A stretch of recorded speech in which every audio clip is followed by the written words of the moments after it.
I think it's been remarkable um, to have this level of panic.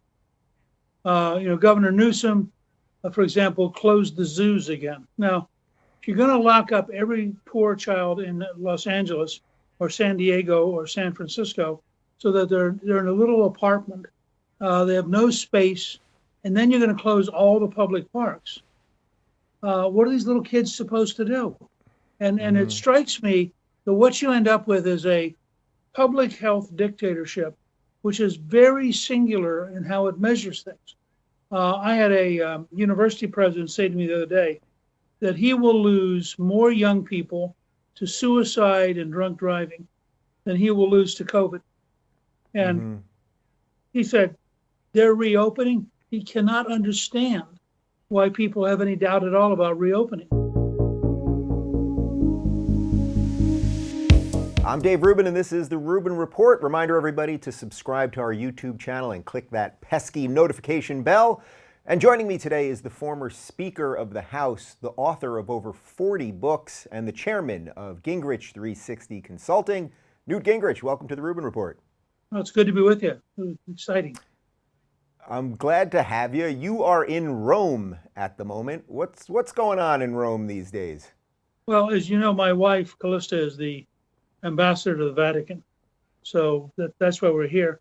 Rome actually has had a huge comeback. They got in big trouble back in February because there are about 100,000 Chinese workers in northern Italy, and they were allowing the flights to continue. So they were literally flying in from Wuhan, bringing the disease right here. And it got so out of control that their hospital system was breaking down, and they were starting to triage people. And if you were over 80, they basically said, we're not going to take care of you. Um, Hmm.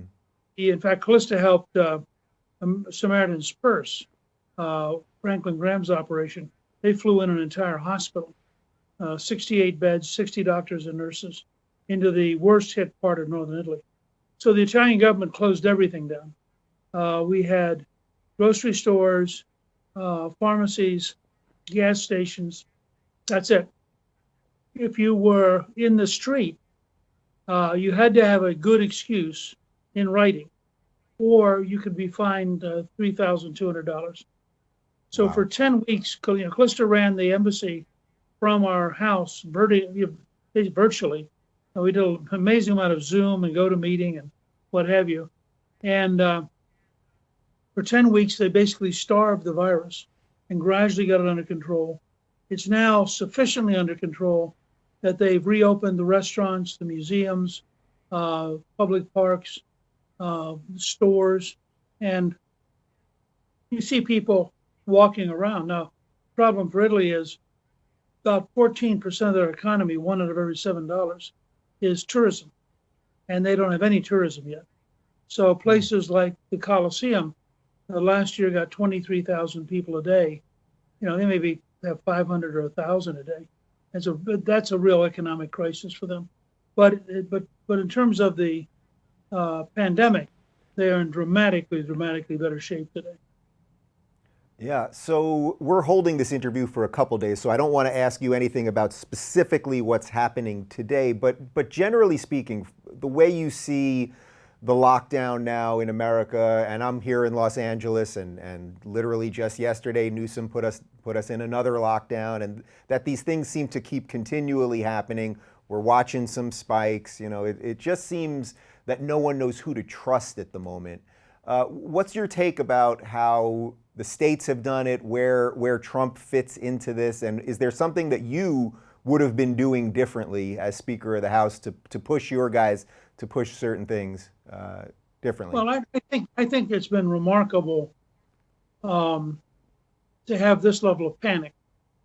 Governor Newsom, for example, closed the zoos again. Now, if you're going to lock up every poor child in Los Angeles or San Diego or San Francisco so that they're in a little apartment, they have no space, and then you're going to close all the public parks.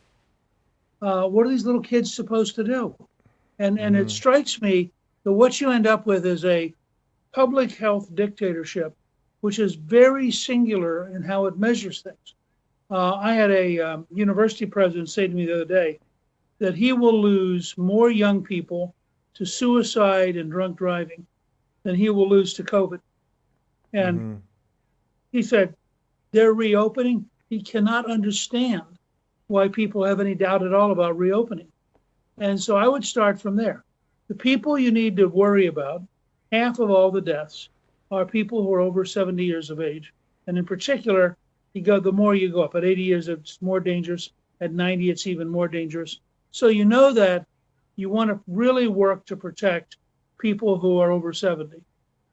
But you don't need to really work to protect people who are 13. And the idea that we've gone from a country that used to know how to open one house schoolrooms and have 7 classes in one room, and people actually learned how to read, to an extraordinarily expensive union-dominated bureaucracy that doesn't want to teach. And you're going to have this in Los Angeles. They've got it in New York. I mean, they have it in Fairfax County, Virginia, one of the biggest and richest school districts in the country. Why would we pay people to not teach? Why would we have all these big fancy buildings nobody can go to? And I think it really raises very profound questions about the whole system. Yeah, well, that actually is a perfect segue, because I was going to say, as someone that's a true lover of American history and has written about it, and you talk about American history all the time, are you sort of shocked the way the average American person just sort of takes orders and doesn't necessarily ask, why are these things happening? You know, at one time it was flatten the curve. We don't hear the phrase flatten the curve anymore. We haven't heard it, excuse me, for about 6 weeks. Now it seems to be something else, or they just give us an order and they don't really tell you why. Well, I mean, part of it has been, I think, the evolution from a news media to a propaganda media, so that you have these waves of coverage. I compared it to watching the Flagellanti in the Middle Ages. This was a group that would go from city to city beating themselves. And so you have all of these people out here they panic. The truth is, if you look at the death rate, there's no reason to panic. This is not the bubonic plague. It's not Ebola. Most people who get, first of all, an amazing percentage who get the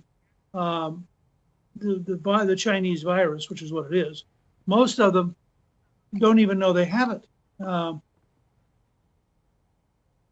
When you're told somebody tested positive who was, quote, asymptomatic, that means whatever symptoms they had were so mild that it didn't affect them.